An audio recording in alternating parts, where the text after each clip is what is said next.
मेरी पसंदीदा कविताओं की काव्य पाठ श्रृंखला में आज आप सुनिए समकालीन हिंदी कविता के महत्वपूर्ण कवि बोधिसत्व की एक महत्वपूर्ण कविता। कविता का शीर्षक है दारा शिकोह का पुस्तकालय और औरंगजेब के आंसू।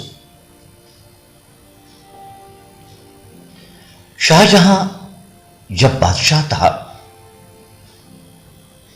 उसके बड़े बेटे दारा शिकोह ने अपने लिए एक पुस्तकालय बनवाया था दिल्ली में कहीं। लेकिन अब वो पुस्तकालय नहीं मिलता, खोजने पर भी समूची दिल्ली में।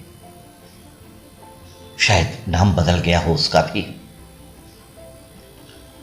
उस पुस्तकालय को खोजता हुआ मैं वहां पहुंच जाता हूं। बार बार जहां दारा की सिर कटी देह दफन है, अपने परदादा हुमायूं के मकबरे में। दारा के कटे सिर का क्या हुआ? उस कटे सिर को दिल्ली में किस किस ने देखा होगा और चुप रहा होगा या रोया होगा? यह प्रश्न दिल्ली में सुबगता हुआ सुनाई देता है। तब किस किसने लगाया होगा बादशाह औरंगजेब जिंदाबाद का नारा? तब कौन कौन चीखा होगा दारा को बचाने के लिए? इतिहास कुछ नहीं बोलता इस पर। दिल्ली में इतिहास भी हो जाता है निरुत्तर। एक सुनी सुनाई बात है, जब दारा दिल्ली लाया गया बांधकर, चिथड़े में घुमाया गया उसे चांदनी चौक और दिल्ली के बाजारों में, तभी उसने अपना पुस्तकालय देखा दूर से। उसने उसे घेर कर बैठे बहादुर खान से कहा उसे वेदों को पढ़ना है फिर से, उसे महाभारत का अनुवाद करना है, उसे फिर से काशी जाना है, उसे संस्कृत के और अध्याय सीखने हैं, उसे बादशाह नहीं बनना। बहादुर खान चुप रहा तो दारा बोला, मरियम का बेटा उसे बचाने आएगा। कहो औरंगजेब से मुझे पढ़ने के लिए जीवन दान दे दे।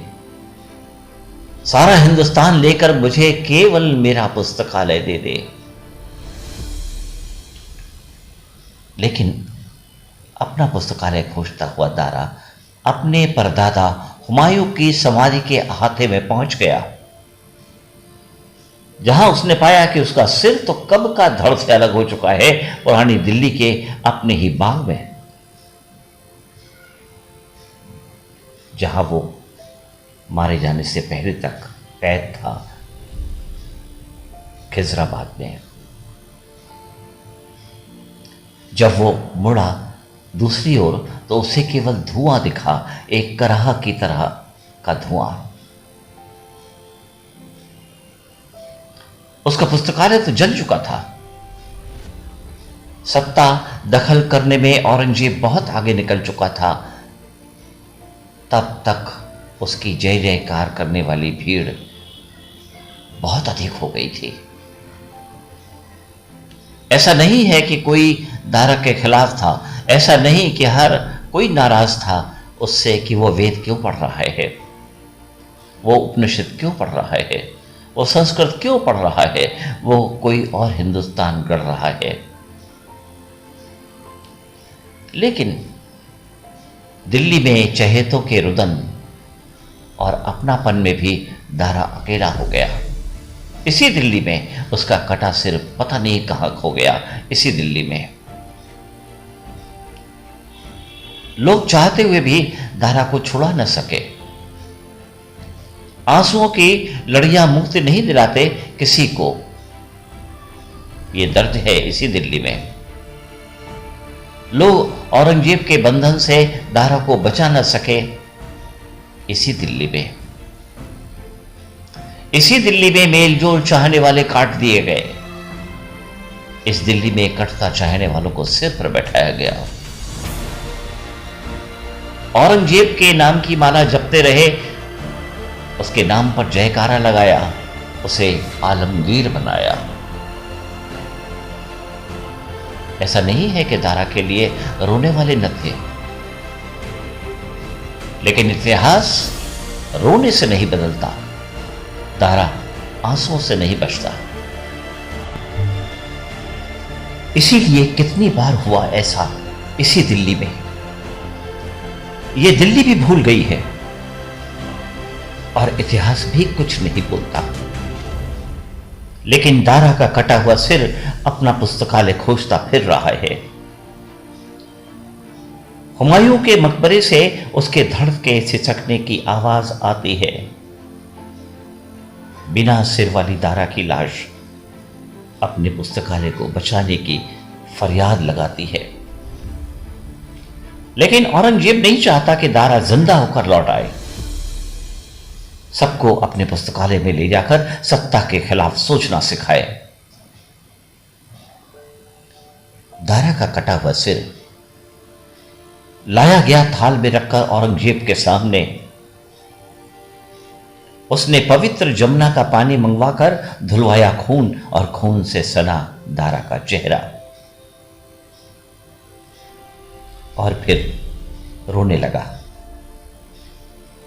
उससे बोला नहीं गया बहुत देर तक।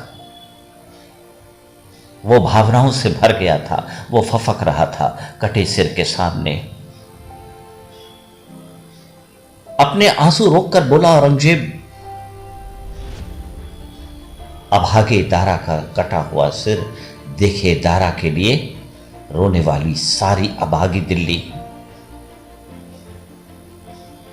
तब से दारा का कटा हुआ सिर, दारा का पुस्तकालय, दारा के सिर कटी देह दिल्ली के लिए सवाल हैं।